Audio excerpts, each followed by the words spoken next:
Kita semua pasti pengen kan hidup yang panjang dan bahagia. Tapi, gimana sih caranya? Nah, hari ini kita bakal bongkar resepnya. Dan ini semua berdasarkan sains loh. Kalau kita perhatiin ya, budaya kita tuh kayaknya terobsesi banget sama yang namanya masa muda.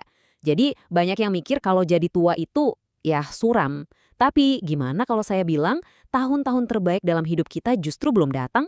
Oke, ayo kita bedah bareng-bareng. Karena data soal penuaan dan kebahagiaan ini, wah, jujur aja, benar-benar di luar dugaan kita semua.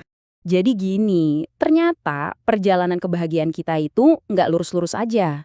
Ada polanya, pola yang sangat spesifik. Dan terus terang, pola ini tuh bikin lega banget pas kita tahu. Para peneliti di seluruh dunia tuh nemuin pola yang sama persis. Buat kebanyakan orang, level kebahagiaan kita itu ngebentuk sebuah kurva, mirip huruf U. Nah, yang paling menarik tuh bukan cuma kurvanya, tapi kenapa bisa turun di tengah-tengah? Gini, coba pikirin deh, di umur 30-an dan 40-an, kita lagi sibuk-sibuknya kan, bangun karir, ngurusin keluarga. Kita sering banget mengorbankan kesenangan jangka pendek buat bangun pondasi hidup yang lebih kokoh. Dan ternyata, investasi jangka panjang itu terbayar lunas di masa tua dengan kepuasan hidup yang jauh lebih dalam. Tapi ada satu momen penting banget. Pas masuk umur 70-an, data nunjukin kalau orang-orang itu mulai kebagi dua.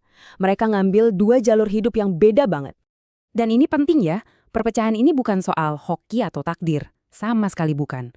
Ini adalah buah dari kebiasaan-kebiasaan yang kita pupuk dari hari ke hari sepanjang hidup kita.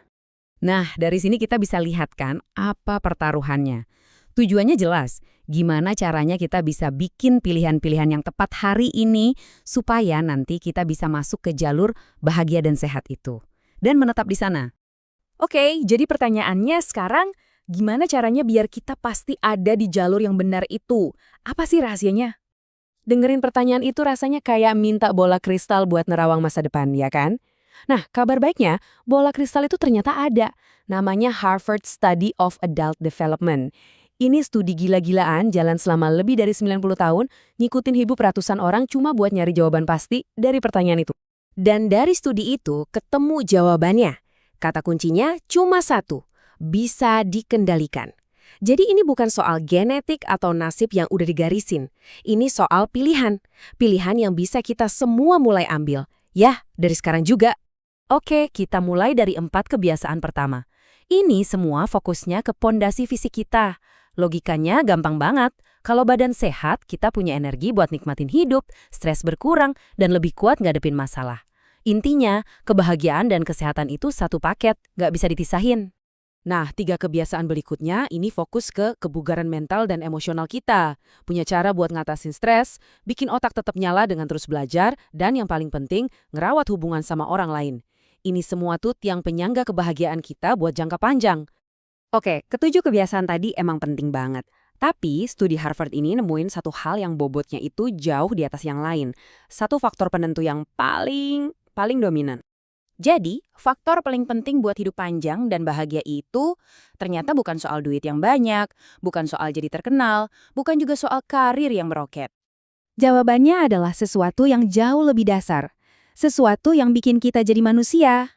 George Vaillant, mantan direktur studinya ngerangkum puluhan tahun penelitian cuma dalam satu kalimat itu. Kenapa bisa gitu? Simpelnya, hubungan yang hangat dan penuh cinta itu secara harfiah jadi tameng buat tubuh dan otak kita.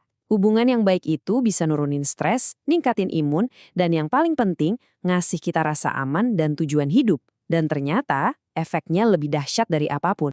Tapi jangan salah ya, cinta di sini tuh nggak harus selalu soal pasangan romantis. Studi ini ngebuktiin kalau kita butuh setidaknya salah satu dari dua hal ini.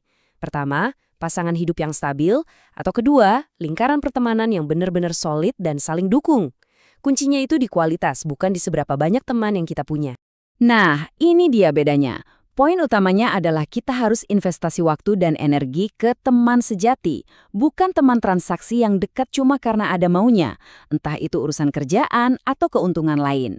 Teman sejati itu, mereka yang ada buat kita ya karena kita, bukan karena apa yang bisa kita kasih ke mereka. Mereka ini ibarat jangkar kita pas lagi ada badai di hidup.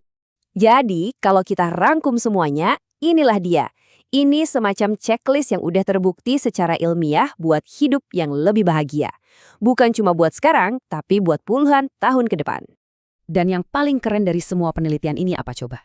Nggak pernah ada kata terlambat atau terlalu cepat untuk mulai menanam kebiasaan-kebiasaan baik ini dan ngebangun masa depan yang kita mau.